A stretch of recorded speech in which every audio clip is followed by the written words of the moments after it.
আব্বু আম্মু তাদের উপকারের প্রতিদান দিতে গিয়ে আমাকে তুলে দিয়েছে রাক্ষসীর হাতে। এক কথায় জীবনটা শেষ করে দিয়েছে। চলুন বুঝিয়ে বলি, আর পরিচয় পর্বটাও শেষ করে দেই। আমি আনোয়ার হুসাইন, বাবা মায়ের আমরা দুই সন্তান। আমার ছোট একটা বোন আছে, সে দশম শ্রেণীর ছাত্রী।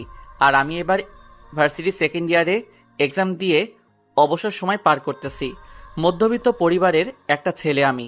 আর আব্বুর বন্ধু অনেক বড় লোক, উনি সব বিপদে আমাদের পাশে থেকেছেন। আর এসবের বিনিময়ে আমাকে চেয়েছে তার মেয়ের জন্য। আঙ্কেলের মেয়ে নাকি আমাকে না পেলে মরে যাবে। মায়া, আঙ্কেলের মেয়ে, প্রচণ্ড রাগী মেয়ে, যা চায় তাই হাসিল করে থাকে। আর এই মেয়ের বাকি ইতিহাস পরে জানতে পারবেন। আর তাই এই সময়েই আব্বু আম্মু আমাকে তার প্রিয় বন্ধুর মেয়ের সাথে আমার বিয়ে ঠিক করে দিয়েছে। কি ভাবছেন, আব্বুর বন্ধুর মেয়ে আমাকে ভালোবেসে বিয়ে করতেছে? তাহলে সম্পূর্ণ ভুল ভাবতেছেন। চলুন প্রথম থেকে বলি, তাহলে বুঝতে সুবিধা হবে। ভার্সিটির বেস্ট কাপল অব দ্য ইয়ারে অনেকজন অংশগ্রহণ নিয়েছে, সিনিয়র জুনিয়র অনেকেই। কোয়ার্টার ফাইনালে এসে মাত্র ৮ দল টিকেছে। তার মধ্যে সব থেকে এগিয়ে মায়া সাইসের জুটি। তারপরে আমি আর মিম। কোয়ার্টার ফাইনাল আর সেমিফাইনালে 4 দল বাদ হয়ে গিয়েছে, আর বাকি 4 দলের মাঝে চলবে ফাইনাল। খেলায় আমি দ্বিতীয় স্থান, সেটা মায়া মানতে রাজি না। তারপরেও কিছু না বলে চুপচাপ চলতে লাগলো দিনকাল। ফাইনালের দিন ঠিক করা হলো 5 দিন পর। তবে এবার অন্য দিন খেলা হতো কোলে করে 100 মিটার দৌড়, হাত ছুঁয়ে বলে দেওয়া, আরও কিছু হতো। তবে এবার তার সাথে নতুন একটা অপশন জুড়ে দিয়েছে, সেটা হলো কাপল ড্যান্স করতে হবে 4 দলকে। কথাটা শুনে আমি চিন্তায় পড়ে গেলাম, কারণ ড্যান্স আমি কিছু কিছু পারি, তবে মিম খুব ভালো ড্যান্স পারে। মায়া আর সাইডের দিকে তাকিয়ে দেখি ওদের মুখটা কালো হয়ে গিয়েছে, কারণ এরা কেউই ড্যান্স জানে না। যাক, বাসায় এসে ফ্রেশ হয়ে চলে গেলাম মিমদের বাসায় ড্যান্স প্র্যাকটিস করতে। 5 দিনে মোটামুটি ভালো ড্যান্স শিখিয়েছে মিম আমাকে। যেহেতু মায়া আর সাইদ ভালো ড্যান্স জানে না, তাই এটাই আমাদের প্লাস পয়েন্ট, আর এটার ফায়দায় উঠাবো আমি। যাক, ফাইনাল খেলায় মায়াদের থেকে সব দিক দিয়ে একটু পিছিয়ে থাকলেও ড্যান্সের দিক দিয়ে আমরা অনেক এগিয়ে। মায়া আর সাইদ ওরা ড্যান্স মোটামুটি ভালোই করেছে, তবে ওরা ড্যান্সে নিজেদের স্টেপ মেলাতে পারিনি। যাক, এখন দাঁড়িয়ে আছি। কিছুক্ষণ পর ফলাফল ঘোষণা হলো, আমি আর মিম প্রথম হলাম। ব্যাস, মিম এসে আমাকে জড়িয়ে ধরলো। তারপর অনুষ্ঠান শেষ হবার পর আমি আর মিম বাগানের এক কোনায় বসে রইলাম। তখনই দেয়ালের ওই পাশ থেকে কারো কথা কানে আসলো। কি রে মায়া, সাধারণ একটা মধ্যবিত্ত ছেলের কাছে হেরে গেলি তুই? স্যার, নতুন একটা নিয়ম করার কারণে এমনটা হয়েছে। তারপরেও তুই এই ছেলের কাছে হেরে গিয়ে নিজের মান সম্মান সব মাটিতে মিশিয়ে দিয়েছিস। বাদ দে, আর সময় হলে ওই হুসাইনের বাচ্চাকে আমি দেখে নিব। তুই কিছু বলিস না কেন ওই হুসাইনকে? আরে, সে বাবার বন্ধুর ছেলে, তাই জোর দিয়ে কিছু বলতে পারি না। আরো অনেক সমস্যা আছে যা তুই বুঝবি না। ওকে চল বাসায় যাই। তারপর আর তারা চলে গেল। তখন মিম আমাকে বলল, মায়া কি সত্যি তোমার আব্বুর বন্ধুর মেয়ে? হুম। তুমি এই মেয়েটার থেকে দূরে থাকবা সব সময়, না জানি কবে তোমার ক্ষতি করে বসে। ওকে ম্যাডাম, আর চলেন, এখন আপনাকে বাসায় নামিয়ে দিয়ে আমি বাসায় যাব। মিম, ওকে মহারাজ চলেন। তারপর মিমকে নিয়ে বাসা দিকে রওনা দিলাম। মিম হলো প্রিন্সিপাল স্যারের মেয়ে। জানি না কেন অনেক ভালো লাগে মেয়েটাকে। আস্তে আস্তে সম্পর্কে জড়িয়ে গেলাম দুজন, এটা প্রিন্সিপাল স্যারও জানে। তারপর মিমকে তার বাসায় নামিয়ে দিয়ে আমি চলে গেলাম আমার বাসায়। খাওয়া দাওয়া করে দিলাম একটা ঘুম। সন্ধ্যায় উঠে দেখি মায়া ফোন দিয়ে রেখেছে কয়েকটা। ফোনটা সাইলেন্ট ছিল, তাই সজাগ পাইনি। ফোনটা হাতে নিয়ে কল ব্যাক করলাম। ফোন রিসিভ করার পর মায়া বলল, একটা অনুষ্ঠানে জিতে তোর ভাব তো দেখি আকাশে উঠে গেছে। ঘুমাইলে সবাই আকাশে উড়ে, কি বলবি বল? আর ফোন দিয়েছিস কেন? তোর সাথে প্রেম করব তাই। গাজার দাম কত হয়েছে রে? আমি কিভাবে জানবো ওই সব ছাই পাশের দাম কত? তাহলে গাঁজাখুরি কথা বলতেছিস কেন তাহলে? ওই চুপ কর। আর পরশুদিন ক্লাসের নোটগুলো আমাকে দিয়ে যা। কেন, তুই ক্লাস করিসনি পরশুদিন? করেছি, তবে নোট করিনি। আর এত ভাবনা নিয়ে তাড়াতাড়ি এনে দিয়ে যা। আমাকে কি তুই তোর কাজের লোক ভাবিস নাকি? তোর প্রয়োজন তুই এসে নিয়ে যা। কথাটা বলার সাথে সাথেই ফোনটা কেটে দিল। আমিও আবার শুয়ে গেলাম। ঘুম আসছে না, তাই শুয়ে না থেকে উঠে ফ্রেশ হতে চলে গেলাম। হালকা নাস্তা করে পড়ার টেবিলে বসে পড়তে লাগলাম। কিছুক্ষণ পর হঠাৎ কেউ মাথায় থাপ্পড় দিল। তাকিয়ে দেখি মায়া। আমাকে বলল, কি রে, ফোনে কি বলছিলি? কখন? একটু আগে যে বললি আমি কি তোর গোলাম নাকি কথাটা? তো ভুল কি বলেছি? তোর লাগলে তুই এসে নিয়ে যা, আমি কেন দিতে যাব? আমার কি ঠেকা পড়ে আছে নাকি? সময় আসলে দেখবি কে কার গোলাম হয়। ওকে।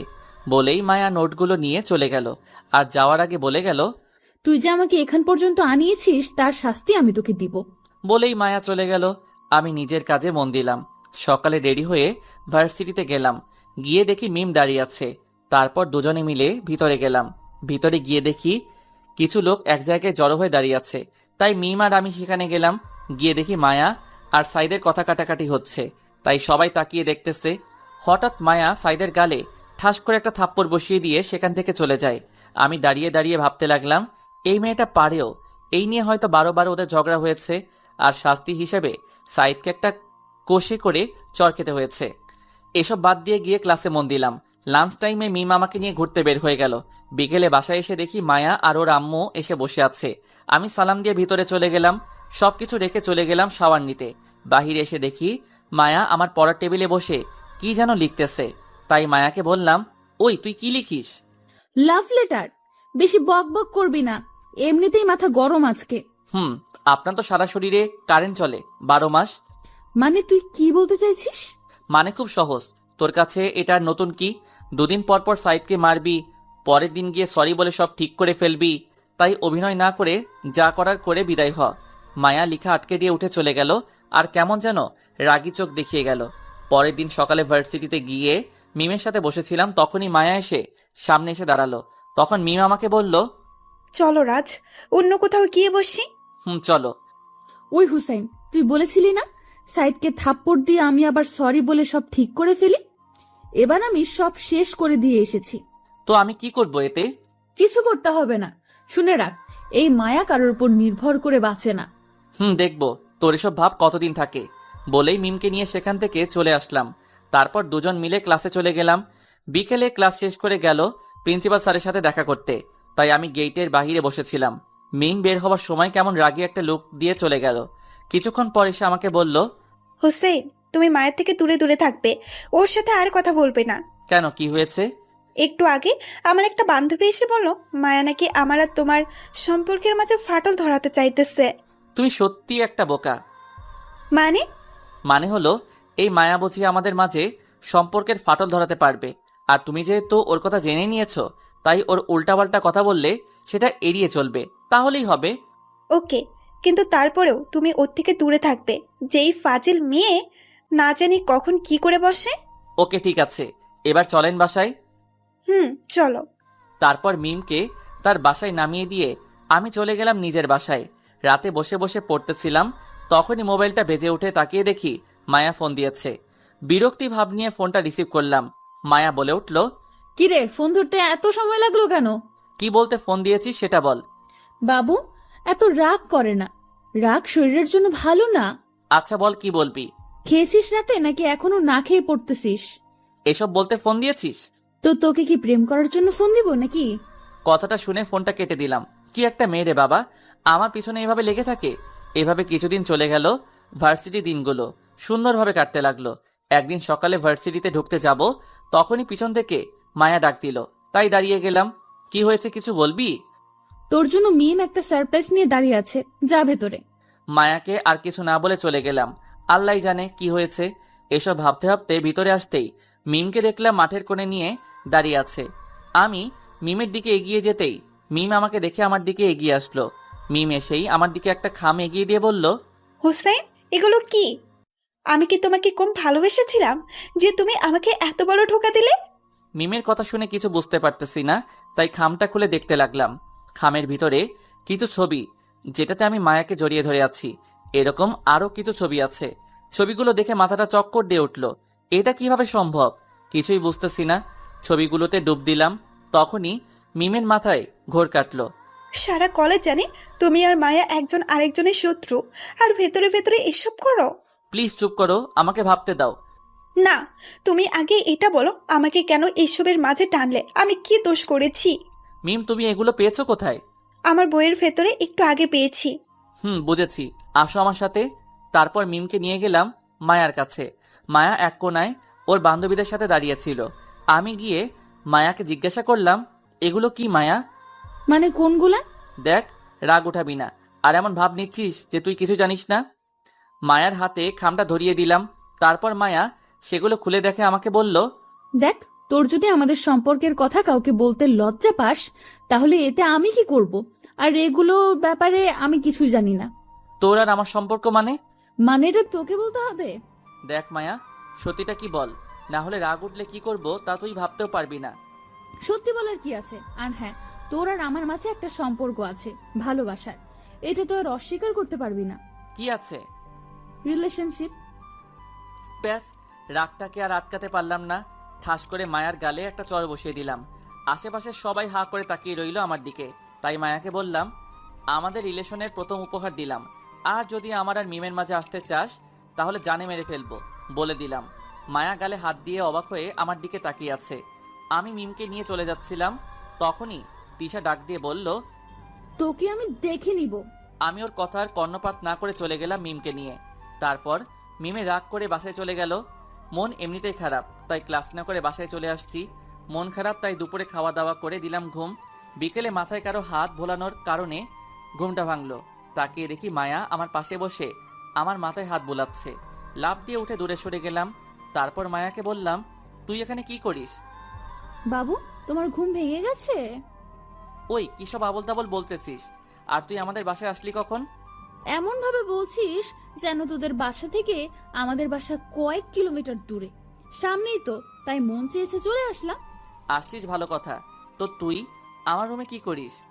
এমনি ছ্যাঁকা খেয়ে কি অবস্থা দেখতে এলাম। তুই এগুলো করছিস কেন? তোর জন্য আমি সাইদের সাথে ব্রেকআপ করলাম, আর তুই রিলেশনে থাকবি? এটা কি মানতে পারি বল? দেখ, এসব বাদ দিয়ে রাত্রিকে সব সত্যি বলে দে, মেয়েটা না হলে ভেঙে পড়বে। অসম্ভব। আমি যতদিন অন্য একটা রিলেশনে না যাচ্ছি ততদিন তুইও সিঙ্গেল থাকবি। মায়ার কথা শুনে রাগও উঠলো, আবার হাসিও পেল। তাই ফিক করে হেসে দিলাম। মায়া অবাক হয়ে জিজ্ঞাসা করলো, কি হলো, এভাবে হাসছিস কেন? তোর কথা শুনে। কেন, আমি হাসির কি বললাম? এই যে বললি তুই রিলেশনে যাওয়ার আগ পর্যন্ত আমাকে সিঙ্গেল থাকতে হবে। তোর রিলেশনের অপেক্ষায় বসে থাকলে আমি বুড়ো হয়ে যাব, তাও তুই রিলেশনে যেতে পারবি না। মানে? এক কথায় তোকে সহ্য করার ক্ষমতা ছিল একমাত্র সাইদের, তাকে ছেড়ে দিয়েছিস। তাই আর কারোর সাথে রিলেশনে যেতে পারবি বলে আমার মনে হয় না। তুই কি আমাকে চ্যালেঞ্জ করতেছিস নাকি? অবশ্যই না, শুধু একটু সুবুদ্ধি দিতেছি। ভালো হয়ে যা, না হলে বিয়ের জন্য আঙ্কেল ছেলে পাবে না তোর জন্য। তুই সকালে থাপ্পড় দিয়েছিস, কিছু বলিনি, কিন্তু এখনের অপমানটা কলিজায় গিয়ে লেগেছে। দেখ, আমি সত্য কথা বলেছি। এটা যদি তোর জন্য অপমান হয় তাহলে আমার কিছু করার নেই। তুই কি বলতে চাইছিস? আমি বিয়ের জন্য পাত্র পাবো না? পাত্র পাবি, তোকে চিনে এমন পাত্র পাবি না। কারণ যারা তোকে চিনে বা স্বভাব সম্পর্কে জানে তারা কখনোই তোকে বিয়ে করবে না। ওকে, আমি আজকে তোকে চ্যালেঞ্জ করে গেলাম, আমি এমন কাউকে বিয়ে করব যে কিনা আমাকে একদম কাছ থেকে চিনে, সেটা যেভাবেই হোক। ওকে, আমিও দেখব। ওকে, আর হ্যাঁ, মিমের সাথে সম্পর্কের কথাটা ভুলে যা। এমন বিষ ঢেলেছি যে সে তোর দিকে তাকালেও থুতু ফেলবে। মিমের সাথে খারাপ কিছু করলে বা বলে থাকলে আমি যে তোর কি অবস্থা করব তা তুই ভাবতেও পারবি না। আমাকে যে সকালে চট দিয়েছিস তার ফল, আর অপমানের ফলটা বাকির খাতে তুলে রাখলাম। বলেই মায়া চলে গেল। আমি মোবাইলটা হাতে নিয়ে দেখি মিমের একটাও কল নেই। অন্য সময় তো কল দিয়ে পাগল করে ফেলতো, তাহলে আজকে একটাও দেয় নাই। তাই উঠে ফ্রেশ হয়ে বেরিয়ে গেলাম। মিমকে ফোন দিয়ে পার্কে আসতে বললাম। মিম আসতে রাজি না, অবশেষে অনেক কষ্টে রাজি করালাম। পার্কে গিয়ে মিমের জন্য অপেক্ষা করতে লাগলাম। কিছুক্ষণ পর খেয়াল করলাম মিম আসতেছে। কিছুটা কাছে আসতেই দেখি মিমের চোখগুলোতে পানি জমে আছে। তাই আমি উঠে মিমের কাছে গিয়ে জিজ্ঞাসা করলাম, কি হয়েছে মিম, তোমাকে এমন দেখাচ্ছে কেন? কিছু না, বলো কি বলতে ডেকেছো? আমার হাতে সময় খুব কম। এমনভাবে বলছো কেন? আগে তো কখনো এমনভাবে কথা বলনি। আচ্ছা বলো কি বলবে।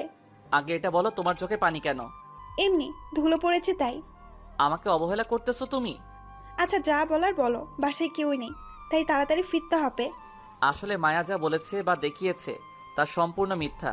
আমার আর মায়ার মাঝে এমন কিছুই নেই, আর হবেও না। মিম কিছুক্ষণ চুপ থেকে কি যেন ভাবতে লাগলো। তাই আবার বললাম, প্লিজ মিম, তুমি মায়ার কথা বিশ্বাস করো না। ওই মেয়েটা আমাদের আলাদা করার জন্য এসব বলতেছে। মিম আমার দিকে কিছুক্ষণ মায়াবী দৃষ্টিতে তাকিয়ে থেকে বলল, মায়ার সাথে নাকি তোমার বিয়ে ঠিক হয়ে আছে ছোটবেলা থেকেই? কি? কে বলেছে এই ফাউল কথাটা তোমাকে?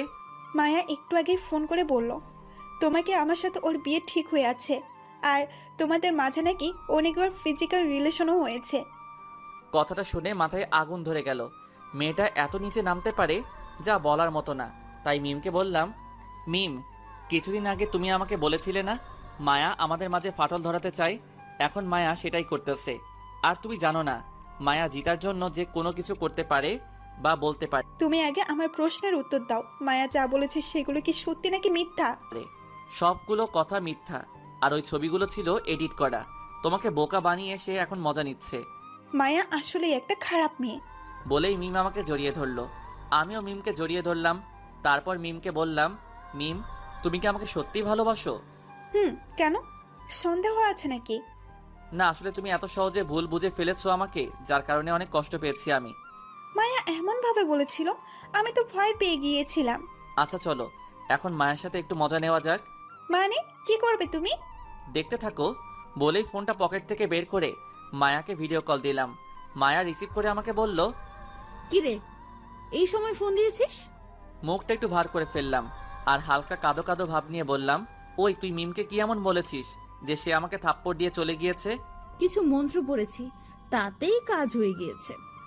আচ্ছা, তোর কি মনে হয় তুই হালকা একটু বা বেশি মন্ত্র পড়লে আমার আর মিমের মাঝে ফাটল ধরাতে পারবি? এই দেখ।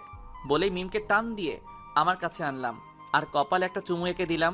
ব্যাস, মায়া যা বোঝার বুঝে গিয়েছে। মায়া আর কিছু না বলে টুক করে ফোনটা কেটে দিয়েছে। এদিকে আমি আর মিম হাসতে হাসতে শেষ।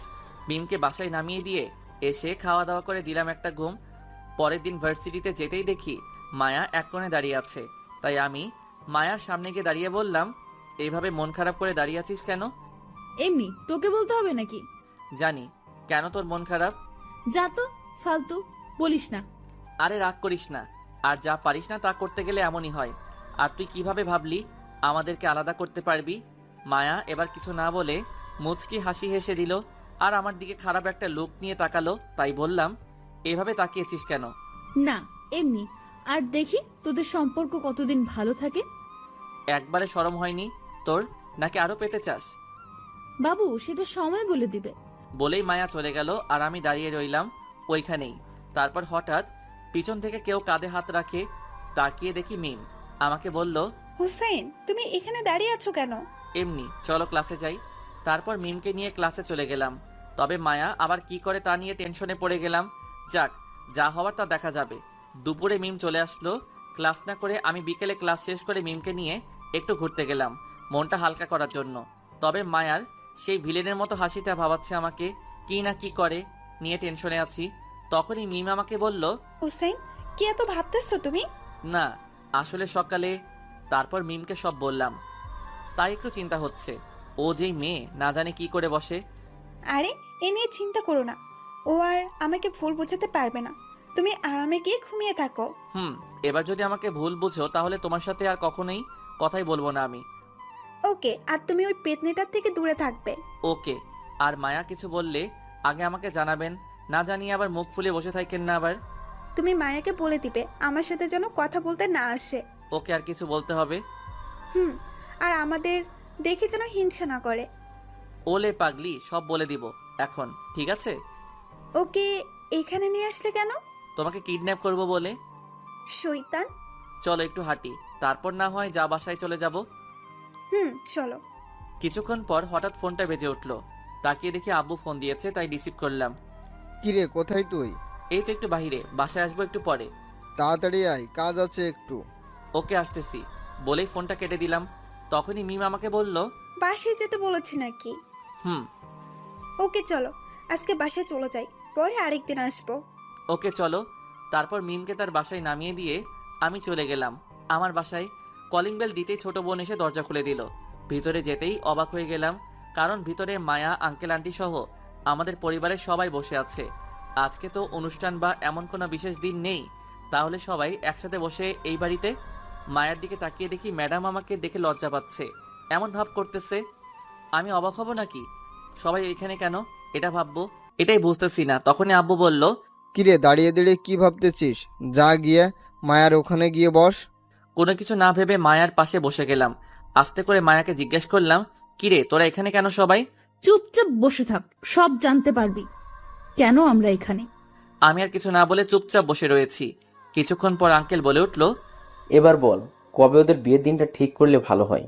ওদের যেহেতু পরীক্ষাটা এগিয়ে এসেছে, তো পরীক্ষা শেষ হোক, তারপরে একদিন ধরে বিয়ে দিয়ে দিব। ওকে, তাহলে পরীক্ষাটা শেষ হোক।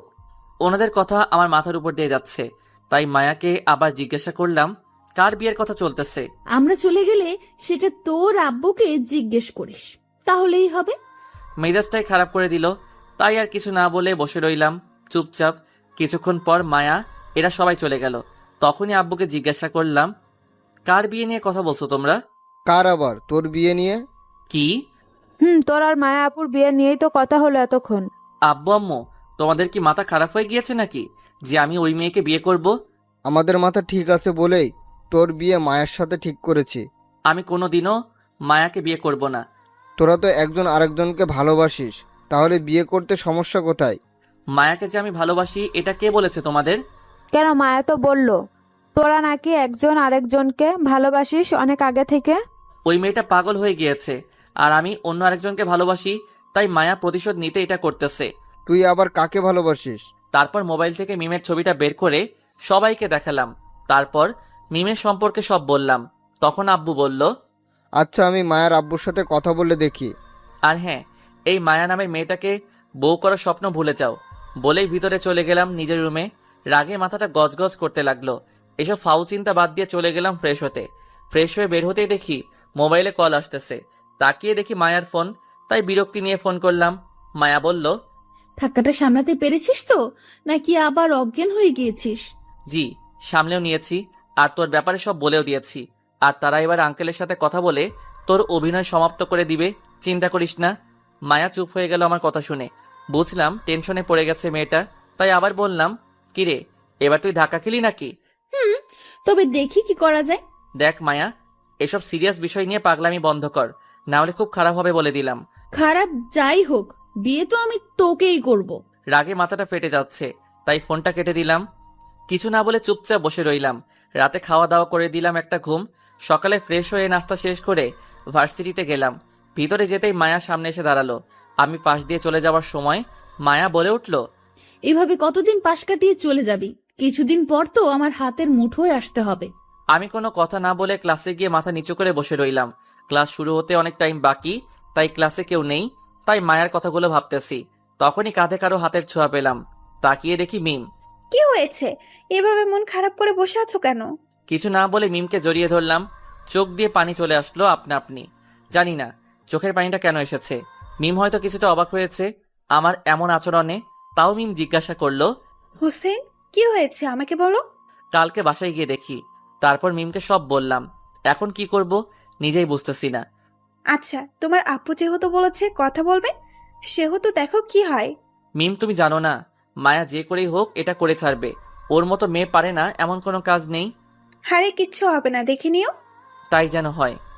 আমরা কথা বলছিলাম, তখনই মিম ক্লাসে ঢুকে আর আমাকে মিমকে জড়িয়ে ধরা দেখে বলে, বাহ, ক্লাসকে কি তোমরা পার্ক বানিয়ে ফেলবে নাকি? মায়া, তুমি কি শুরু করেছো এটা? আমি আবার কি করলাম? যা করার তা তো তোমরা করতেছো। মায়া, তুমি হুসেনের বাসায় বিয়ের প্রপোজাল পাঠিয়েছো কেন? আমার মন চেয়েছে তাই। তুমিও পাঠাও। আমি কি না করেছি নাকি? তুমি আর কাউকে পেলে না হুসেনকে ছাড়া? নাকি হিংসে হয় আমাদের সম্পর্ক দেখে? আমি রাগী, তবে হিংসুটে না। আর হোসেনকে ভালো লেগেছে, তাই বিয়ে করতেছি, হিংসা করে নয়। বলেই মায়ের রুম থেকে চলে গেল। মিম এসে আমার পাশে বসে আমার মাথায় হাত বুলিয়ে দিতে লাগলো। বিকেলে ক্লাস শেষ করে আমি মিমকে তার বাসায় নামিয়ে দিয়ে চলে আসলাম নিজের বাসায়। বাসাতে আসতেই দেখি সবাই মুখটা ভার করে বসে আছে, তাই জিজ্ঞাসা করলাম, কি হয়েছে, সবাই এভাবে মুখটা ভার করে বসে আছো কেন? মায়ের আব্বুকে ফোন দিয়েছিলাম। তো উনি কি বলল? বলল সে নাকি মায়ের সাথে কথা বলেছে, আর মায়া নাকি তোকে ছাড়া অন্য কাউকে বিয়ে করবে না, আর তোকে না পেলে সে সুইসাইড করবে। সে মারা গেলে আমি কি করব? মারা যাবে না বেঁচে থাকবে সেটা সম্পূর্ণ মায়ের ব্যাপার। এখানে আমি কি করতে পারি? তবে মায়াকে আমি বিয়ে করব না, এটা শিওর। কি বলিস এসব? একটা মেয়েকে এভাবে মরতে দিব আমরা? আর তুই জানিস না ওর বাবা আমাদের কত বড় উপকার করেছে? উপকার করেছে ভালো কথা, তার জন্য কি আমি তার মেয়েকে বিয়ে করব নাকি? আর আমি যে অন্য আরেকজনকে পছন্দ করি এটা জেনেও কেন আমার পিছনে পড়ে আছে? দেখ, বিয়ের আগে এমন সম্পর্ক সবারই থাকে। তুই বরং ওই মেয়েটাকে ভুলে যাওয়ার চেষ্টা কর। তাতেই ভালো। আব্বু তোমাদের কিভাবে বোঝাবো আমি? আঙ্কেলকে বলে দিও আমি এই বিয়ে করব না, মানে করব না। প্লিজ বাবা, একবার ভেবে দেখ। আব্বুকে থামিয়ে দিয়ে আমি বললাম, আঙ্কেলকে বলে দিও সে যদি বিয়ে নিয়ে আর একটা পাও বাড়ায় তাহলে তার মেয়েকে মরতে হবে। না, আমি নিজে সুইসাইড করব, তাহলেই দেখবে সব শান্তি হয়ে গিয়েছে। কথাটা শুনে সবার চোখ মুখ বড় বড় হয়ে গিয়েছে। আমি সেদিকে খেয়াল না করে নিজের রুমে চলে আসলাম। রাতে খাওয়া দাওয়া করে আবার রুমে এসে বসে রইলাম। তখনই মিম কল দিল। তারপর মিমকে সব খুলে বললাম। মিম তারপর কিছুক্ষণ কথা বলে ফোনটা রেখে দিলাম। তারপর কিছুক্ষণ পড়ালেখা করে শুয়ে গেলাম। চোখে লেগে আসতেছিল, তখনই ফোনটা বেজে উঠল। তাকিয়ে দেখি মায়া। রাগটা মাথায় উঠে গেল। আবার মায়া নামটা দেখে একরকম বিরক্ত নিয়ে রিসিভ করে জিজ্ঞাসা করলাম, কি হয়েছে, ফোন দিয়েছিস কেন এত রাতে? তোর সাথে কথা বলতে মন চাইতেছিল, তাই। কেন, ফোন দিতে পারি না নাকি? দেখ, কাজের কিছু বলা থাকলে বল, না হলে ফোনটা রেখে দিব। ওকে শোন, আজকে পরীক্ষার সাবজেক্টের চার্ট দিয়েছে, সেটা তোর ইমেইলে পাঠিয়ে দিয়ে রেখেছি, দেখ। থ্যাঙ্কস বলে ফোনটা কেটে দিলাম। আর একটাও কথা বললাম না। তারপর আরামের একটা ঘুম দিলাম। সকালে উঠে ফ্রেশ হয়ে নাস্তা না খেয়ে ভার্সিটিতে চলে গেলাম। আম্মু ডেকেছিল, কিন্তু এক প্রকার রাগ নিয়ে বেরিয়ে গেলাম। ভার্সিটিতে গিয়ে দেখি মিম দাঁড়িয়ে আছে এক কোনায়, তাই আমি মিমের কাছে গেলাম। তারপর বসে রইলাম চুপ করে, মন খারাপ করে। তখনই পিছন থেকে কেউ কাঁধে হাত রাখলো। তাকিয়ে দেখি মায়া। মায়া বলল, কিরে, তুই নাকি না খেয়ে চলে এসেছিস ভার্সিটিতে? তো কি হয়েছে? খাওয়ার উপর রাগ করতে নেই, ধর এটা খেয়ে নে। বলে একটা প্যাকেট আমার দিকে এগিয়ে দিল। এমনিতেই মাথায় রাগ, তার উপর আবার এসব ঢং করতেছে। তাই বললাম, দেখো মায়া, এমনিতেই মাথা ঠিক নেই, তার উপরে প্যারা দিস না প্লিজ, যা এখান থেকে। ওকে, তবে এগুলো খেয়ে নিস। বলে প্যাকেটটা রেখে চলে গেল। আমি প্যাকেটটা নিয়ে দূরে ছুঁড়ে মারলাম। তখনই মিম আমাকে বলল, হোসেন, তুমি খেয়ে আসোনি সকালে? আবার তুমি শুরু করো না প্লিজ। না, চলো গিয়ে খেয়ে আসি, আর সব ঠিক হয়ে যাবে, দেখো। এখন চলো খেয়ে আসি। তারপর মিমের জোরাজোরির কারণে যেতে হলো খেতে। নাস্তা শেষ করে চলে আসলাম ক্লাসে। বিকেলে ক্লাস শেষ করে বাসায় আসতে দেখি সবাই চুপচাপ করে বসে রয়েছে। আমি কাউকে কিছু না বলে রুমে গিয়ে ফ্রেশ হয়ে খেতে আসলাম। এইভাবে দুদিন কেটে গেল। স্বাভাবিকভাবেই ভাবলাম আঙ্কেল হয়তো এই বিষয়টা নিয়ে আর এগোবে না, কিন্তু শুক্রবার আজকে, তাই সবকিছু বন্ধ। বিকেলে নিচে সবাই মিলে টিভি দেখতেছি। এমন সময় আঙ্কেল ফোন দিয়েছে আব্বুর মোবাইলে। আব্বু ফোন রিসিভ করে কথা বলতে লাগলেন। আব্বু আঙ্কেলকে বোঝাতে চাইতেন, কিন্তু আঙ্কেল বোঝার পাত্রই না। আব্বু তখন ফোনটা লাউড স্পিকারে দিয়ে সবার সামনে রাখলেন। তখন আঙ্কেল বললেন, দেখ, তুই হুসাইনকে যেভাবেই হোক রাজি করা, না হলে মায়া আমাকে হুমকি দিয়েছে যে 1 সপ্তাহের মধ্যে যদি বিয়ের দিন তারিখ ঠিক না হয় তাহলে সে নিজেকে শেষ করে দিবে। তুই মায়ের মাকে একটু বুঝিয়ে বল। আমি তাকে অনেক বুঝিয়েছি, কিন্তু কোনো লাভ হয় নাই। তার একটাই কথা, বিয়ে পরীক্ষার হলেই চলবে, তবে 1 সপ্তাহের ভিতরে। বিয়ে কবে হবে সেই দিন তারিখ ঠিক করতে হবে। দেখ, এখন আমরা যেদিকে যাই সেদিকেই বিপদ। বিয়ে ঠিক না করলে মায়াকে হারাতে হবে, আর ঠিক করলে আমার ছেলেকে হারাতে হবে। দেখ, তুই কি করবি জানি না, তবে হুসাইনকে যে করেই হোক বিয়েতে রাজি করাতে হবে। আমি কি করব নিজেই বুঝতেছ না। দেখ, তুই হুসাইনকে বল, প্রয়োজন পড়লে আমার সব সম্পত্তি আমি হুসাইনের নামে করে দিব, তাও আমার মেয়েকে বাঁচা। দেখো, হোসেন এসবে রাজি হবে না। আর তুই মায়াকে বুঝিয়ে বল যেন পাগলামি না করে। আরে সে কি কথা শোনার মেয়ে নাকি? ও যা বলবে তাই, না হলে কি করে বাকিটা তো তুই জানিসই। দেখো, যেদিকেই যাব সেদিকেই বিপদ দেখতে পাচ্ছি। আমি কি করব কিছুই বুঝতেছি না। দেখ, যেভাবেই হোক হুসাইনকে আমার মেয়ের জন্য চাই। প্রয়োজনে আমি সারা জীবন তোকে যা উপকার করেছি তার বিনিময় হিসেবে হলেও তোর ছেলেকে আমার মেয়ের জন্য চাই, তাও আমি মায়াকে হারাতে পারবো না। কথাটা বলে আঙ্কেল ফোনটা কেটে দিল। আর আমি কথাটা শুনে স্তব্ধ হয়ে গেলাম। উনি বিনিময়ে আমাকে চাইতেছে? কি বলবো, নিজেই ভাষা হারিয়ে ফেলেছি। আব্বুর দিকে তাকিয়ে দেখি মুখটা কালো হয়ে আছে। আমাকেও কিছু বলতে পারতেছেন না, আর ওইদিকেও সামলাতে পারতেছেন না। সবাই থ মেরে বসেছিলাম। তখনই আব্বু বলে উঠল, এবার বলো, আমি কোন দিকে যাব? নিজেকে আজ বড় অপরাধী মনে হচ্ছে। আব্বু আঙ্কেলের সাথে কথা বলে দেখি কি হয়। তুই আর কি বলবি? দেখলি না, উপকারের বিনিময় হিসেবে তোকেই চাইতেছি। আমি আর কিছু বলার ভাষা খুঁজে পেলাম না। উপকারের বিনিময় দিতে হবে এইভাবে তা জানতাম না আমি। এসব ভাবতেছি, তখনই আব্বু বলে উঠল, সব সমস্যা আমাকে ঘিরে। আমি না থাকলে সব ঠিক হয়ে যাবে। তোকে বা মায়াকে কাউকে মরতে হবে না। আমি মরে গেলে সব ঠিক হয়ে যাবে। বলেই আব্বু নিজের রুমে চলে গিয়ে দরজা বন্ধ করে দিল। আম্মু আর ছোট বোন গিয়ে দরজা ধাক্কাতে লাগলো। আমি তখনও জিম মেরে বসে আছি। মিমকে ছাড়া বাঁচার কখনো কল্পনাও করিনি। আর এখন বিয়েতে রাজি না হলে হয়তো আব্বুকে হারাতে হবে। কি করব কিছুই বুঝতেছি না। এমন মনে হচ্ছে নিজের ভিতরে টেনশন বেশি হওয়ার কারণে সেটা জ্যাম হয়ে গিয়েছে। পরিস্থিতি আগে সামলাতে হবে। তাই উঠে আব্বুর দরজার সামনে গিয়ে বললাম, আব্বু আমি বিয়ে করব মায়াকে, তাও তুমি কিছু করো না প্লিজ। কিছুক্ষণ পর আব্বু বেরিয়ে এসে আমাকে জড়িয়ে ধরে বলল, তুই আমাকে ছোট হওয়া থেকে বাঁচালি। আমি কিছু না বলে রুমে চলে আসলাম। এসে ওয়াশরুমে ঢুকে গেলাম। পানির ট্যাপটা ছেড়ে দিয়ে মুখটা ধুয়ে নিলাম। চোখ দিয়ে পানি পড়তে লাগলো। মনে মনে ভাবতে লাগলাম, আবারও এক মধ্যবিত্ত হেরে গেল পৃথিবীর নিয়মের মাঝে। এসব ভাবছিলাম আর চোখ দিয়ে পানি পড়ছিল। কিছুক্ষণ পর ওয়াশরুম থেকে বেরিয়ে আসলাম।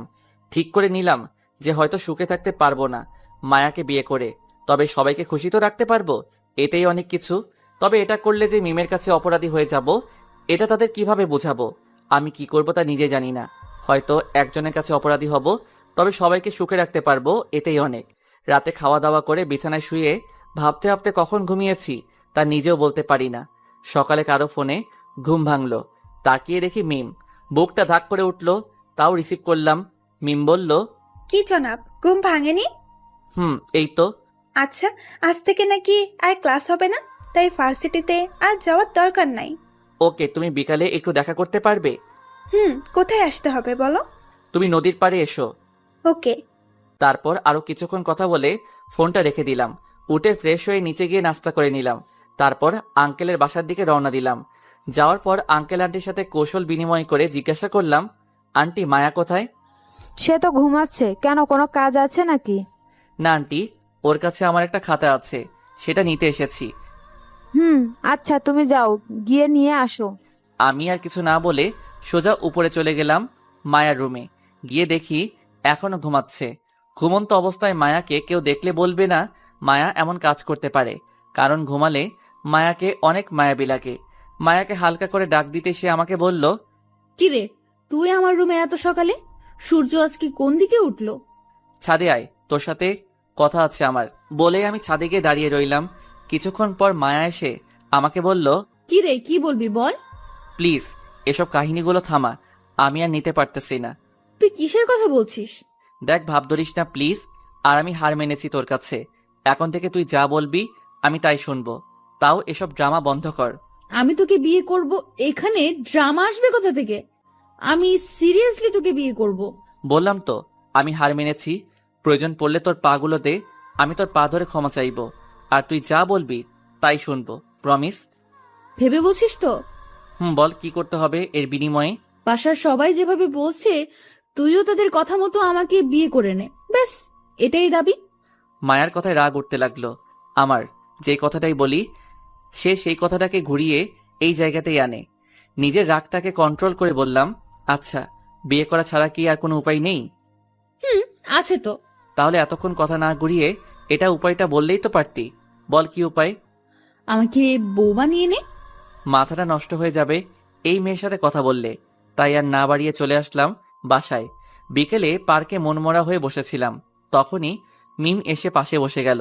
আমাকে এভাবে বসে থাকতে দেখে জিজ্ঞাসা করলো, এভাবে বসে আছো কেন? কিছু না বলে মাথাটা নিচের দিকে চুপচাপ বসে রইলাম, কারণ মিমকে কি বলবো এটাই ভেবে পাচ্ছি না। তখন মিম আবার বলল, হোসেন, কি হয়েছে তোমার? আমাকে খুলে বলো। আবার নতুন করে কি কিছু হয়েছে? নতুন করে কিছু হয়নি, যা ছিল তা শেষ করে ফেলেছে মায়া, আর আমি হেরে গিয়েছি মিম। মানেটা একটু খুলে বলো প্লিজ। কালকে বিকেলে মিমকে সব বললাম, বলেই চুপ করে গেলাম। মিমের চোখের কোণে পানি জমে আছে, কিন্তু হাত দেওয়ার অধিকারটা হয়তো হারিয়ে ফেলতেছি। এইভাবে কিছুক্ষণ দুজনেই চুপ করে বসে রইলাম। তখনই মিম আমাকে বলল, হোসেন, তুমি আমাকে ভুলে যেতে চেষ্টা করো, তাতেই ভালো। কারণ তোমাকে এমন জায়গায় এনে দাঁড় করিয়েছে যে তোমাকে হয়তো আমাকে না হয় তোমার বাবার সম্মান আর জীবনটা একটা বেছে নিতে হবে।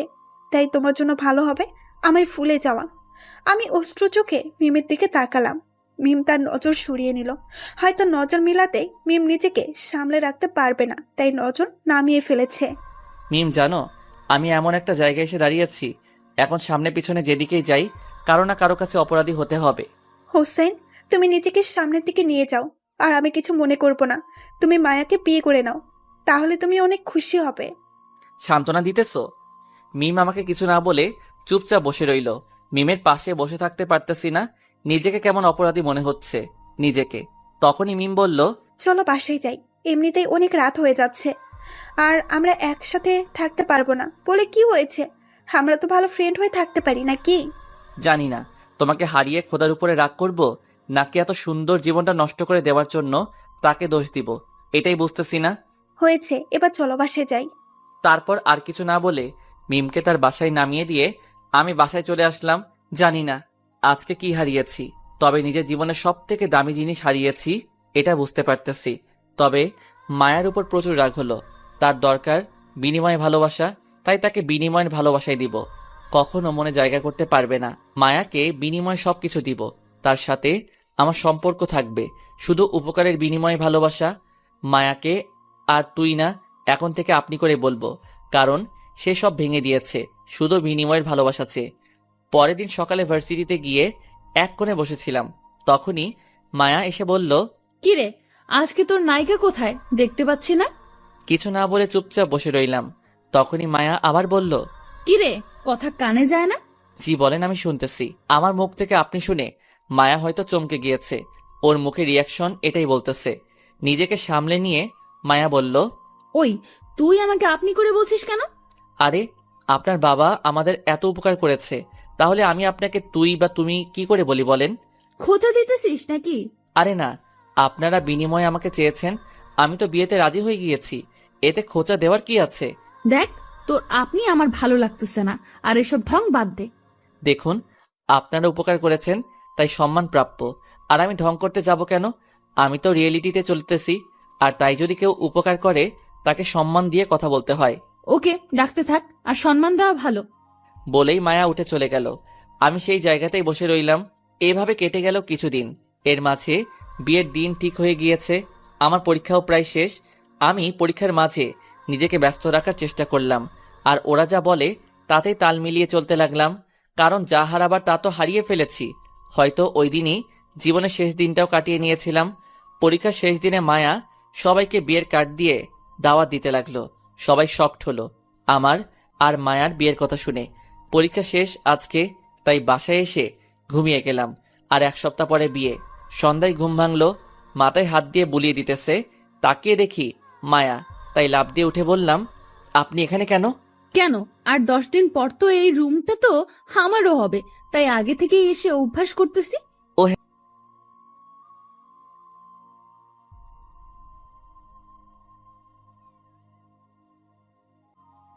না বলে চুপচাপ শুয়ে গেলাম, কারণ জীবনের একটাই লক্ষ্য এখন, তার বিনিময় কিভাবে পূরণ করব।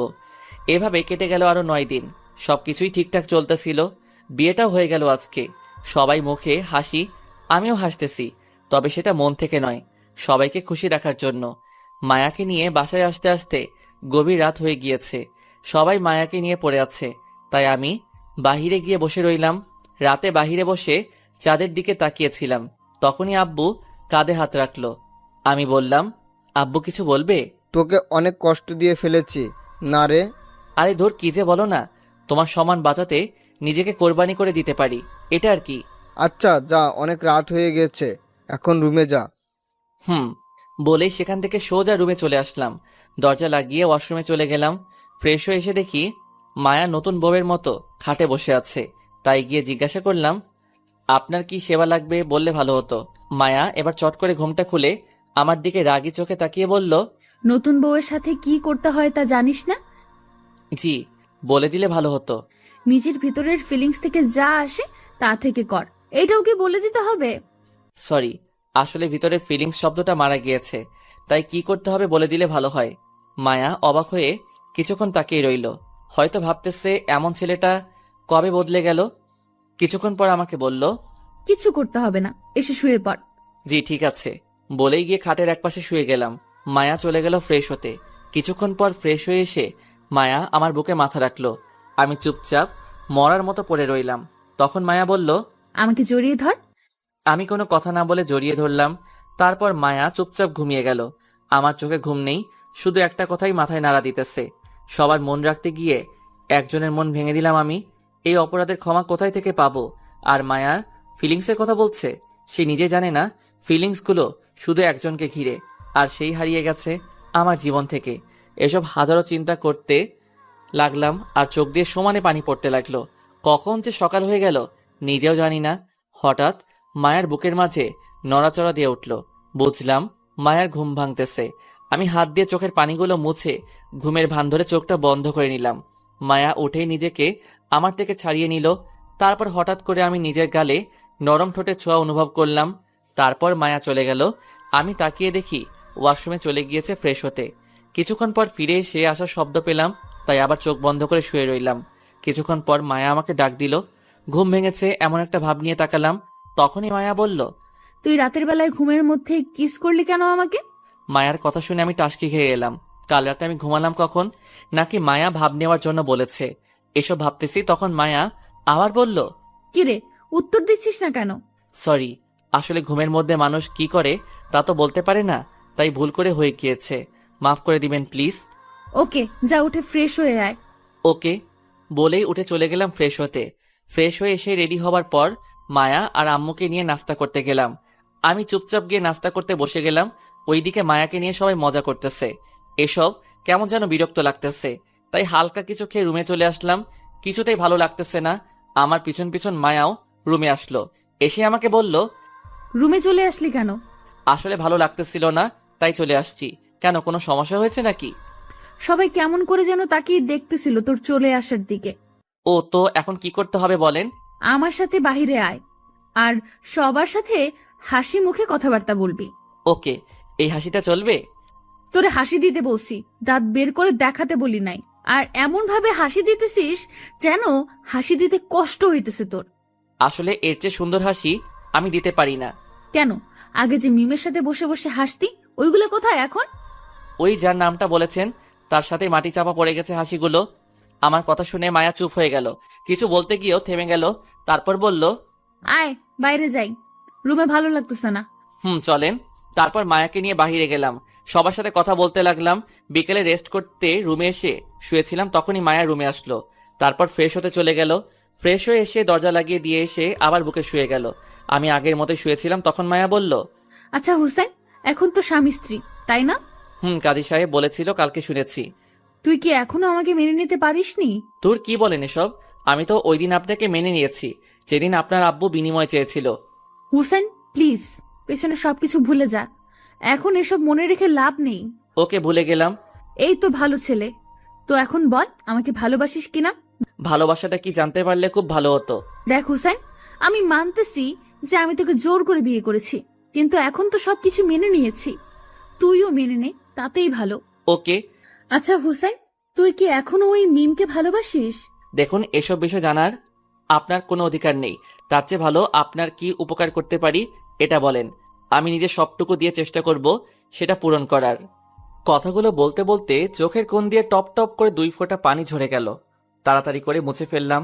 মায়া আমার কথা শুনে আর কিছু না বলে চুপচাপ শুয়ে রইল।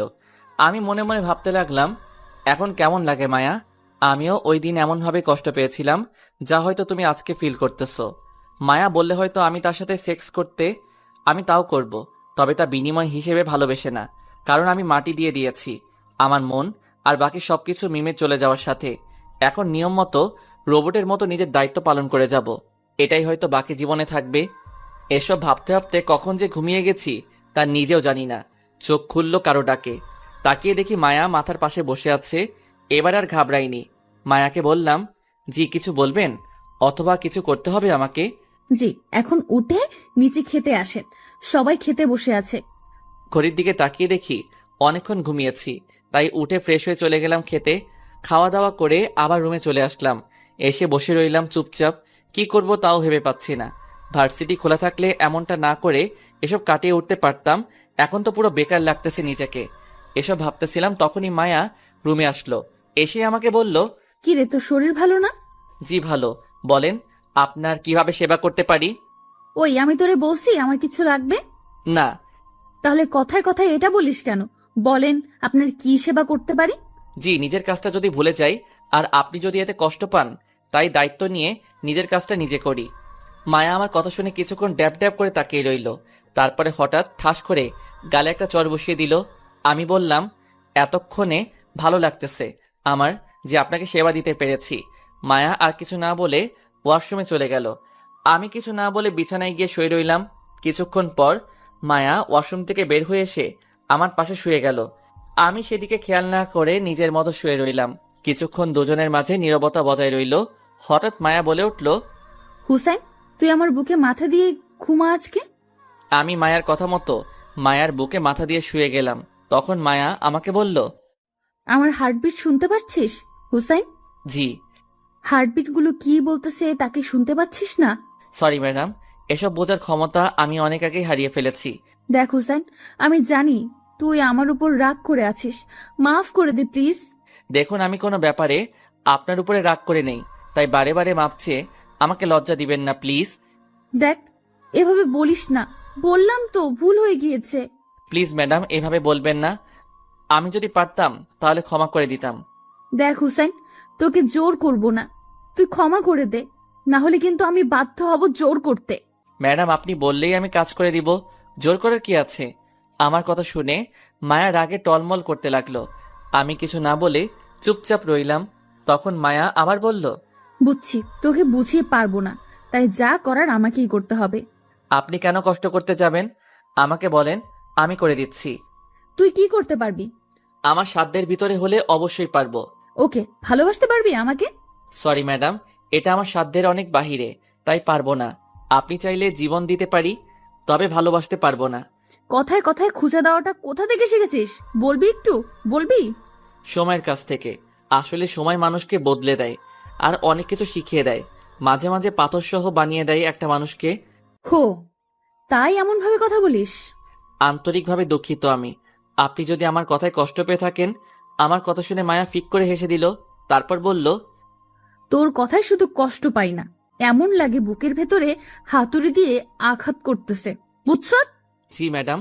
আচ্ছা, এসব বাদ দিয়ে একটা সোজা কথা বলে দেই, শুনে রাখ। জি বলেন। তোকে আমি 2 দিন সময় দিলাম, এর মাঝে আমাকে ভালোবেসে মেনে নিবি। তোর জন্য ভালো, আর এর মাঝে মেনে না নিলে তোর থেকে জোর করে আমি আমার অধিকার আদায় করে নেব। হালকা মুচকি হেসে আমি চোখ বন্ধ করে ফেললাম।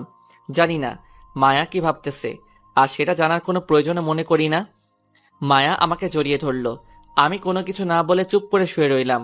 হাজারো চিন্তা মাথায় নিয়ে ঘুমিয়ে গেলাম। কখন তা বলতে পারি না। সকালে ঘুম ভেঙে তাকিয়ে দেখি আমি নিজের সিটে শুয়ে আছি, আর মায়া আমার বুকে শুয়ে ঘুমিয়ে আছে। আমি ওঠার জন্য হালকা করে মায়াকে বুকে নামাতে চাইছিলাম, তখনই মায়ার ঘুমটা ভেঙে গেছে। ঘুমন্ত গলায় আমাকে বলল, হুসেন, ঘুমাতে দে তো একটু, এত নড়াচড়া না করে যেভাবে আছিস সেভাবেই শুয়ে থাক প্লিজ। তারপর আবার ওইভাবে শুয়ে রইলাম। কি আর করার, কিছু না বলে চুপচাপ শুয়ে চোখ বন্ধ করে রাখলাম। এভাবে কেটে গেল 2 দিন। বিয়ের সব নিয়ম প্রায় শেষ, তবে বাসায় বসে থাকতে থাকতে ভালো লাগতেছে না। তার উপর এসব প্যারা। রাতে বসে বসে মোবাইল টিপতেছিলাম, তখনই মায়া রুমে আসলো। এসে আমাকে বলল, কিরে, আজকে তো 2 দিন শেষ, কি ঠিক করলি? আপনি আমাকে যা বলবেন তাই করব। আমি তাই এখানে মেনে নেওয়া আর না নেওয়ার কিছুই নেই। বুঝছি, তোকে বুঝিয়ে লাভ নেই, তার চেয়ে বরং তোর সাথে কঠিন হয়ে থাকাটা ভালো। এটা আপনার ইচ্ছা। ঠিক আছে, এখন এদিকে এসে আমাকে কিস কর। মায়ার কথা মতো তার কাছে গিয়ে কপালে একটা কিস করলাম। তখন মায়া রেগে বলল, ওই, তোরে কপালে কিস করতে বলেছিলাম আমি? সরি ম্যাডাম, আপনি স্থান উল্লেখ করেন নাই, তাই আমি কপালে করেছি। ওই, নিজের বউয়ের কপালে কিস করে কেউ? আর এটা বলে দেওয়া লাগে নাকি? বউ কথাটা শুনে নিজের অজান্তেই ফিক করে হেসে দিলাম আমি। মায়া আমার হাসি দেখে অবাক হয়ে তাকিয়ে রইল। তারপর নিজেকে সামনে নিয়ে বললাম, সরি ম্যাডাম, আসলে একটা কথা মনে পড়ায় হাসি পেয়ে গিয়েছিল। আমি বুঝেছি কেন হেসেছিস। থাক, তোকে কিছু করা লাগবো না, যা করার আমিই করতেছি। জি ম্যাডাম। কথাটা বলতে না বলতেই মায়া আমার ঠোঁটগুলোকে সে নিজের ঠোঁট দিয়ে দখল করে নিল। তারপরে কিছুটা স্কিপ করে যাওয়াই ভালো, তবে মন থেকে একটু হয়নি, যা হয়েছে সব বিনিময় থেকে করেছি। সকালে ঘুম থেকে উঠে দেখি মায়া এখনো ঘুমাচ্ছে, তাই উঠে চলে গেলাম ফ্রেশ হতে। শেষ বিকেলে রুমে বসেছিলাম, তখনই মায়া রুমে আসলো। এসে বলল, হুসেন, চল বাইরে কোথাও গিয়ে ঘুরে আসি। জি বলেন, কোথায় যেতে চান? আমি নিয়ে যাচ্ছি। তুই আবার শুরু করে দিলি? রেডি হয়ে নে, ঘুরতে যাব ব্যাস। তোকে কোথাও নিয়ে যাওয়া লাগবে না, আমি যাব, তুই শুধু সাথে থাকলেই হবে। ওকে। তারপর রেডি মায়ের সাথে বের হলাম। তখন মায়া আমাকে বলল, মুজিবনগর অনন্য পার্কে যাই। পার্কে নামটা শুনে হালকা অবাক হলাম, কারণ ওই পার্কে আমি আর মিম প্রায়ই বসে গল্প করতাম, আর ওই পার্কে হাজারো স্মৃতি জমা আছে। মায়া ওই পার্কে যেতে বলেছে কেন, এসব ভাবতেছিলাম। তখনই মায়া আবার বলল, কিরে, যাবি নাকি এখানেই বসে থাকবো সারাদিন? হুম। তারপর গাড়ি নিয়ে বেরিয়ে গেলাম বাসা থেকে। ওই পার্কে যেতে যেতে সন্ধ্যা হয়ে গিয়েছে। ভিতরে ঢুকে আমি মায়ার সাথে হাঁটতেছি আর মিমের সাথে বসে থাকা সেই জায়গাগুলো দেখতে লাগলাম। কেন জানি বুকের ভিতরে হালকা ব্যথা অনুভব করতে লাগলাম, আর চোখের কোণে হালকা হালকা পানি জমা হতে লাগলো। পানিগুলো মুছে হাঁটতে লাগলাম, কারণ এই পানিগুলোর কোনো মূল্য নেই পৃথিবীর কাছে, কারণ বেইমানি করে ফেলেছি তার সাথে। এখন অপরাধী হিসেবে বেঁচে আছি আমি। এসব ভাবতে ভাবতে আনমনে হাঁটতেছি। তখন মায়া ডাক দিয়ে বলল, কিরে, অতীতে চলে গেলি নাকি? আসলে শরীরটা ভালো লাগতেছে না। ও, আমি তো মনে করেছিলাম তুই মিমের কথা ভাবতেছিলি। আমি আর কিছুই বললাম না, চুপচাপ নির্বাক দর্শকের মতো কিছুক্ষণ কাটিয়ে আসলাম মায়ার সাথে। বাসায় এসে খাওয়া দাওয়া করে রুমে চলে আসলাম। খাওয়া দাওয়া শেষ করে আমি রুমে চলে আসলাম। মায়াও কিছুক্ষণ পর রুমে আসলো।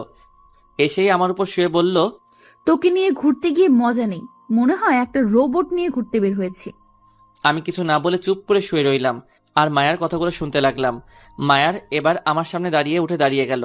তারপর আমাকে বলল, আচ্ছা হুসাইন, আমরা হানিমুনে গেলে ভালো হবে বলতো? ম্যাডাম আমি কি বলবো বলেন, আপনি যেখানে যেতে চান আমিও সেখানেই যাব। আচ্ছা, তুই এমন করে কথা কেন বলিস বলতো? আচ্ছা বাদ দে সব, চল আমরা সিলেটে গিয়ে ঘুরে আসি। ওকে। মায়া চলে গেল ফ্রেশ হতে। কিছুক্ষণ পর আমার চোখটা লেগে আসলে ঘুমিয়ে গেলাম। সকালে ঘুম ভাঙলো মায়ার ডাকে। তাকিয়ে দেখি আমার পাশে বসে আছে। আমাকে সজাগ হতে দেখে বলল, কিরে, ঘুম ভেঙেছে? জি। আচ্ছা উঠে রেডি হয়ে নে তাড়াতাড়ি, আমাদের বাসায় একটু যেতে হবে, আব্বু ডেকেছে আমাদেরকে। ওকে। তারপর রেডি হতে চলে গেলাম। ফ্রেশ হয়ে নাস্তা করে মায়াকে নিয়ে ওদের বাসায় গেলাম। সবার সাথে কুশল বিনিময় করা শেষ হলে আঙ্কেল আমাদের নিয়ে তার অফিসে গেল। গিয়ে নিজের মতো করে বসে রইলাম। কিছুক্ষণ পর মায়া আমাকে বলল, তোকে এখানে আব্বু কেন নিয়ে এসেছে জানিস? না কেন? আজকে আব্বু তার সব সম্পত্তি তোর আর আমার নামে লিখে দিবে। মায়ার কথা শুনে ফিক করে হেসে দিলাম। হাসি থামিয়ে রাখতে না পেরে হেসে দিয়েছি। মায়া অবাক হয়ে গেল আমাকে হাসতে দেখে। তারপর বলল, ওই হাসতেছিস কেন? আপনারা সবাই পারেনও বটে। মানে? এখন একটা কথা মনে আসায় হেসে দিয়েছি। সরি অসময় হাসিটা দেওয়ার জন্য। ও, তা কি এমন কথা যা মনে পড়ে গেল এই সময়? ওই যে কথায় আছে না, জুতো মেরে গরুদান, এটা মনে পড়ে গিয়েছিল। হুসাইন, তুই এখানে শুরু হয়ে যাস না প্লিজ, বাসায় গিয়ে যা বলার বলিস। সরি ম্যাডাম, আমি তো মাত্র সত্যটা বললাম। তোরে নিয়ে আর পারি না সত্যি। বলেই মায়া রুম থেকে বেরিয়ে চলে গেল। আমিও সেই আগের মতোই বসে রইলাম। দুপুরে মোটামুটি অনেক লোকজন এসে উপস্থিত হলো, আরও অনেক রকম আয়োজন। বিকেলে আমার আর মায়ার নামে আঙ্কেল তার সব সম্পত্তি করে দিল। আমি কিছু না বলে শুধু মায়ার পাশে দাঁড়িয়েছিলাম। সবকিছু শেষ করে সন্ধ্যা হয়ে গেল। বাসায় আসতে আসতে বাসায় এসে ফ্রেশ হতে চলে গেলাম। ফ্রেশ হয়ে বেরিয়ে দেখি মায়া খাটে শুয়ে আছে। আমাকে দেখে বলল, কি রে, কেমন গেল দিনটা? ভালো। বলেই রেডি হতে লাগলাম। তখনই মায়া পেছন থেকে আমাকে জড়িয়ে ধরলো। আমি কিছু না বলে নিজের কাজ করতে ব্যস্ত। তখনই মায়া বলল, হুসেন তুই এমন করিস কেন? একটু ভালোভাবে কথা বললে কি হয়? সরি। আচ্ছা শোন, আর তো 1 মাস পরে রেজাল্ট দিবে, চল এই সময়টাতে হানিমুন শেষ করে আসি। ওকে। তাহলে 3 দিন পর আমরা যাব ঘুরতে, ঠিক আছে? মাথা নেড়ে হ্যাঁ বলে দিলাম। তারপর মায়া চলে গেল ফ্রেশ হতে। আমিও বসে বসে মোবাইল টিপতে লাগলাম। তারপর কেটে গেল এভাবে 1 মাস। এদিকে রেজাল্টও বেরিয়ে গিয়েছে। হানিমুন সহ বাকি সবকিছু শেষ করে ফেললাম। কিন্তু মায়ার সাথে সেই আগের মতোই আচরণ করি, একটু বদলাইনি।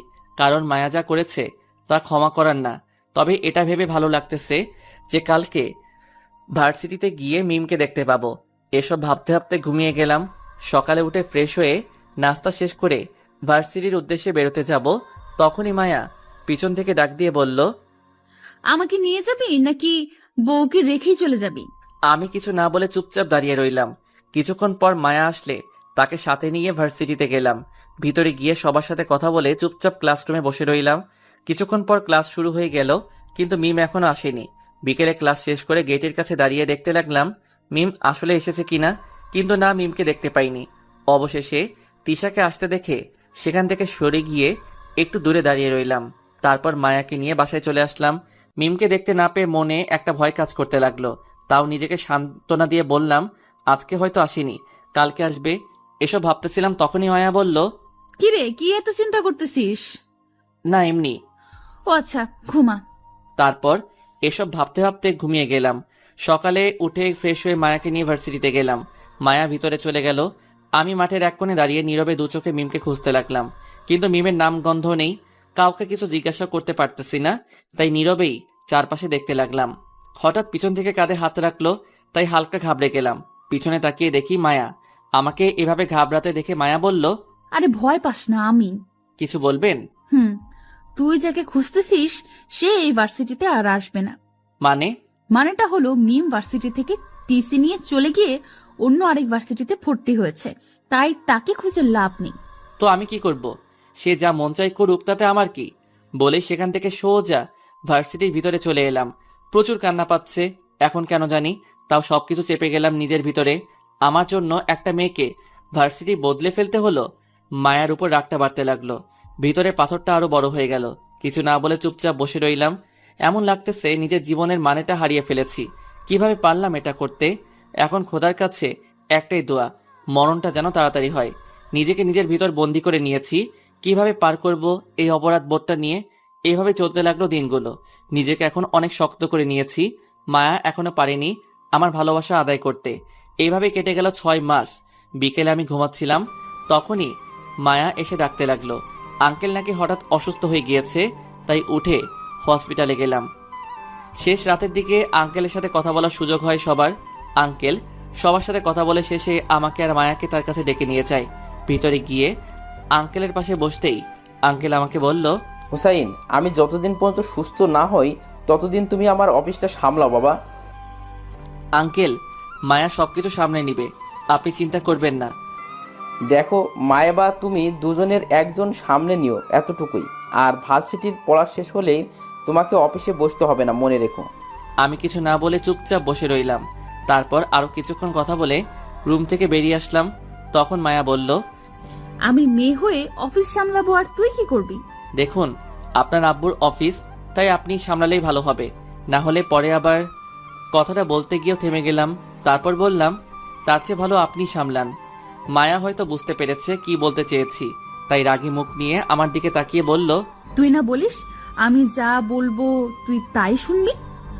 বলেন, কি করা লাগবে? কাল থেকে বাবা সুস্থ হওয়ার আগ পর্যন্ত তুই অফিস সামলাবি।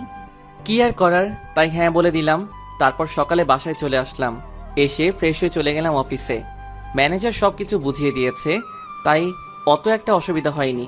দুপুরে লাঞ্চ টাইমে মায়া অফিসে এসে হাজির খাবার নিয়ে। কিছুটা আজব লাগলো, এখানে খাবার আনার কি আছে? সবাই খেতে চলে গেল। তখন মায়া আমাকে খাবার রেডি করে দিতে দিতে বলল, সরি সকালে ওইভাবে কথা বলার জন্য। আরে না, ঠিক আছে। দেখ, তুই একটা বিষয় নিয়ে রাগ করে আছিস সেই প্রথম থেকে, আবার এটা নিয়ে রাগ করে বসে থাকিস না। আমি কারো উপর রাগ করি না। আচ্ছা, তাহলে আজকে তোকে আমি খাইয়ে দেব। তারপর প্লেটটা নিয়ে নিজের হাতে খাইয়ে দিতে লাগলো। আমি কিছু না বলে চুপচাপ খেতে লাগলাম। খাওয়া দাওয়া শেষ করে মায়া আমাকে বলল, শোন, আজকে তোর আর হসপিটালে যাওয়ার দরকার নেই, তুই বাসায় গিয়ে রেস্ট করিস। আমি কাল বা পরশু চলে আসবো বাসায়। ওকে। মায়ার যাওয়ার আগে জড়িয়ে ধরলো। আমি কিছুটা ঘাবড়ে গিয়ে বললাম, এটা একটা অফিস, কেউ চলে আসতে পারে। কেউ আসবে না, আর আসলেও সিসি ক্যামেরায় দেখা যাবেই। আর বেশি কথা না বলে চুপচাপ জড়িয়ে ধর আমাকে। আমি আর কিছু না বলে চুপচাপ দাঁড়িয়ে রইলাম। কিছুক্ষণ পর মায়া চলে গেল। আমি আবার অফিসের কাজে মন দিলাম। তারপর অফিসের কাজ শেষ করে বাসায় চলে আসলাম। যাক, অনেকদিন পর ভালো লাগতেছে মায়াকে রুমে না দেখে। এভাবে কেটে গেল 3 বছর। ভার্সিটি লাইফ শেষ করে কিছুদিন হলো আঙ্কেলের বিজনেসে হাত দিয়েছি। সবকিছু স্বাভাবিকভাবে বদলে গিয়েছে, শুধু মায়া আর আমার সম্পর্ক ছাড়া। কারণ আজও মায়াকে মাফ করতে পারিনি আমি। কারণ মায়াকে মিমের কাছে মাফ চাইতে হবে, আর মিম যদি মায়াকে মাফ করে তবেই আমি মায়াকে মাফ করব। বিকেলে অফিস থেকে বাসায় চলে এসেছি, ভালো লাগতেছে না। আমাকে দেখে মায়া বলল, কিরে, তুই এত তাড়াতাড়ি চলে আসলি, শরীর খারাপ নাকি তোর? না, আমি ঠিক আছি। এমনি ভালো লাগতেছে না, তাই চলে এসেছি। আচ্ছা ঠিক আছে, তুই বসে থাক, আমি তোর জন্য পানি নিয়ে আসতেছি। না লাগবে না, আমি ঠিক আছি। তোর কি মন খারাপ? না ম্যাডাম, আমি ঠিক আছি। আজকে তো মিমের বার্থডে, তাই তোর মন খারাপ, তাই না? আমি কিছু না বলে চুপচাপ বসে রইলাম। আসলেই আজকে মিমের বার্থডে, তাই মনটা খারাপ। তখন মায়া বলল, তুই আর কতদিন মিমকে মনে রাখবি বলতো আমাকে? মায়ার কথা শুনে হালকা মুচকি হাসি দিয়ে চুপ করে বসে রইলাম। তখন মায়া বলল, আমার কথাটা শুনে মায়া রাগে গজগজ করতে লাগলো। তারপর আমাকে বলল, আচ্ছা তুই কি চাস বলতো হোসেন? কিছুই না। হোসেন আমার দিকে তাকাতো একটু। বলেন। আচ্ছা মিমের থেকে আমি কোন দিক দিয়ে কম বলতো? উল্টো মিমের চেয়ে আমি আরো বেশি সুন্দর, তারপরও কেন এমন করছিস? আপনি বাহির দিয়ে মিমের থেকে সুন্দর এটা মিথ্যা না, তবে মিমের ভিতরে যে সৌন্দর্য তার কাছে ধারাও যেতে পারেননি আপনি। মায়া এসে আমার কোলে বসে আমার গালে হাত দিয়ে নরম সুরে বলল, আচ্ছা বল, কি করলে তুই আমাকে ক্ষমা করবি? দেখুন, আপনি আমার সাথে কোনো অন্যায় করেননি যে আপনাকে আমি মাফ করব, সো বাদ দেন এসব। আচ্ছা আমি যদি মিমের কাছে ক্ষমা চেয়ে নেই, তাহলে কি তুই আমাকে ক্ষমা করে দিবি? আমি কিছু না বলে চুপচাপ বসে রইলাম। মায়া আমার দিকে কিছুক্ষণ তাকিয়ে থেকে গালে একটা কিস করলো। আচ্ছা আমি মিমকে খুঁজে বের করে তার কাছে ক্ষমা চেয়ে নেব, তারপর তোকে বোঝাবো কত ধানে কত চাল। বলেই উঠে চলে গেল মায়া, আর আমি ফ্রেশ হতে চলে গেলাম। দুদিন পর দুপুরে অফিসে বসে কাজ করতেছি, তখনই দরজায় কেউ নক করলো, তাই বললাম, ইয়েস কামিং। তখনই দরজা ঠেলে মিম রুমে আসলো। আমি অবাক হয়ে গেলাম মিমকে 4 বছর পর দেখে। মিম রাগী মুখ নিয়ে আমার দিকে এগিয়ে এসে আমার গালে ঠাস করে একটা চড় বসিয়ে দিল। একে তো এত বছর পর মিমকে দেখে অবাক হয়েছি, তার উপর চড় মারায় পুরাই টাসকে খেয়ে গেলাম। তাই কিছু না বলে চুপচাপ দাঁড়িয়ে রইলাম। তখন মিম বলল, তুমি কিভাবে পারলে এত বছর আমাকে মনে রেখে মায়াকে কষ্ট দিতে? আমি কি বলবো বুঝতে পারতেছি না, তাই চুপ করে রইলাম। আমাকে চুপ থাকতে দেখে মিম বলল, বিয়ে 4 বছর হয়েছে তোমাদের, আর তুমি আজও আমাকে মনে রেখে মায়াকে কষ্ট দিচ্ছ? কিভাবে পারলে এত বছর আমাকে মনে রাখতে? কেন তুমি মনে রাখোনি আমাকে? আমার প্রশ্ন শুনে মিম কিছুটা অপ্রস্তুত হয়ে গেল, একদম চুপ হয়ে গেল। তখন আমি বললাম, কিছু প্রশ্নের উত্তর থাকে না, তাই এসব প্রশ্ন করো না প্লিজ। আচ্ছা হোসেন, ভুলে যাও পেছনের সব কিছু, আর আমি মায়াকে ক্ষমা করে দিয়েছি। এবার তুমিও মায়াকে মেনে নাও প্লিজ। মাথা নেড়ে হ্যাঁ বললাম। তখন মিম বলল, আর হ্যাঁ, আমি এখন আর তোমাকে ভালোবাসি না, আমি ভালোবাসি আমার স্বামীকে। ভালো। শোনো হোসেন, সব গল্পের ইতি হবে এমনটা তো কোথাও লেখা নেই। কিছু গল্প অসমাপ্তই, তাতে কি? আচ্ছা তোমাকে এখানে এনেছে কে? কে আবার? মায়া গিয়েছিল কালকে আমার শ্বশুর বাড়িতে, ওইখানে গিয়ে আমাকে সব খুলে বলেছে, সাথে আরেকটা কথাও বলেছে। কি কথা? আমাদের ভালোবাসার কাছে নাকি মায়া হেরে গিয়েছে। কথাটা শুনে একগাল হেসে দিলাম, মিমও হেসে দিল আমার সাথে সাথে। তখনই মায়া রুমে ঢুকলো, আর আমাকে হাসতে দেখে রাগী মুখ করে বলল, ওই আমি যখন হাসতে বলি তখন ওই হাসিগুলো কোথায় থাকে? আমি হাসি থামিয়ে দিয়ে চুপ হয়ে গেলাম। তখন মিম বলল, হোসেন, তুমি মায়াকে একবার ভালোবেসে দেখো, সে আমাকে ফুলিয়ে দেবে, এত ভালোবাসবে তোমাকে। কিছু না বলে শুধু মাথা নেড়ে হ্যাঁ বললাম। আচ্ছা তাহলে আমি এখন আসি, সন্ধ্যায় আবার দেখা হবে। ওকে। তারপর মিম চলে গেল। মায়া আমার দিকে রাগী চোখ করে তাকিয়ে বলল, আমি হাসতে বললে তুই বলিস আমি হাসতে পারি না, আর এখন অন্যের বউয়ের সামনে তো ঠিকই হাসাহাসিতে মেতে উঠেছিস, লুচ্চা কোথাকার। এই জন্যই তোর আর মিমের মাঝে আকাশ জমিন পার্থক্য। মানে আবার কি করলাম? দেখ মিম, এত বছর পরে আমাকে দেখে এখনো তুমি করে বলে, আর তুই এখনো স্বামীকে সম্মান দিতে শিখলি না। নিজের হাজবেন্ডকে কেউ তুই তুকারি করে? দেখ, এমনিতেই 4 বছর জ্বালিয়েছিস, এখন এসব ফাউল কথা বললে ঘুষি মেরে নাক ফাটিয়ে ফেলবো। ওকে, মিমকে কি রাতে বাসায় আসতে বলেছিস নাকি? আর চল, এখন অফিসের সবাইকে ছুটি দিয়ে বাসায় যেতে হবে, প্রচুর কাজ করতে হবে। কিসের কাজ? আমার কথা শুনে মায়া কেমন যেন অবাক হয়ে আমার দিকে তাকালো, তাই আবার জিজ্ঞেস করলাম, কিসের কাজ? আর সবাইকে এই দুপুরে ছুটি দিতে যাব কেন? আর তুই এভাবে অবাক হয়ে তাকিয়ে আছিস কেন? স্যার, আজকে আমাদের বিয়ের 4 বছর পূর্ণ হয়েছে, তা হয়তো আপনার মনে নেই। কথা শুনে আকাশ থেকে পড়লাম, সত্যি তো আজকে 4 বছর হয়েছে। নে এবার কি বলি? মায়া বলল, এখন বিয়ের তারিখ ভুলে গিয়েছিস, পরে কে জানে আমাকেই ভুলে যেতে পারিস। আচ্ছা, এই কারণে মিম বলেছিল রাতে বাসায় আসবে। এই নে, অফিসের সবাইকে এই কার্ডগুলো দিয়ে আয়। তারপর অফিসের সব স্টাফদের ইনভাইট করে বাসায় চলে আসলাম। এসে সবকিছু রেডি করতে লাগলাম। রাতে আয়োজন সবকিছু শেষ করে রুমে গেলাম প্রায় শেষ রাতের দিকে। তবে আগামীকাল শুক্রবার, তাই সকালে অফিস নেই, মাথায় চিন্তাও কম। ফ্রেশ হয়ে খাটে এসে শুয়ে মোবাইল টিপতে লাগলাম। তখনই মায়া রুমে আসলো, এসে ফ্রেশ হতে চলে গেল। মায়া ওয়াশরুমে যাওয়ার পরেই আমি মোবাইলটা রেখে ঘুমের ভান ধরে শুয়ে গেলাম। কিছুক্ষণ পর মায়া হঠাৎ আমার বুকে হাত রাখলো, তারপর বুকের লোমগুলো জোরে একটা টান মারলো। ব্যাস, ঘুমের ভান ছুটে গেল। ব্যথায় কাকিয়ে উঠে মায়াকে জিজ্ঞেস করলাম, মেরে ফেলবি নাকি? কি নাটক করা শেষ? নাটক করলাম কখন? আর এভাবে লোমে ধরে টান দিয়েছিস কেন? মন চেয়েছে তাই। আর একটা কথা বলবো বলে তোকে সজাগ করেছি। কি বলবি বল। তুই নিজের কানটা এদিকে আন। মায়ার মুখের কাছে কানটা নিয়ে বললাম, বল এবার। তোর ছোট বোন একটা ভাতিজা চায়। সত্যি বলতেছিস? তাই তো তোকে বললাম। ওর শখ কি পূরণ করবি তুই? মায়া মাথা নেড়ে হ্যাঁ বলে মাথাটা নিচু করে রাখলো। তাই আমি বললাম, তো কি আর করার, চল, ছোট বোনের আবদার বলে কথা, তারপরে যা হওয়ার তাই।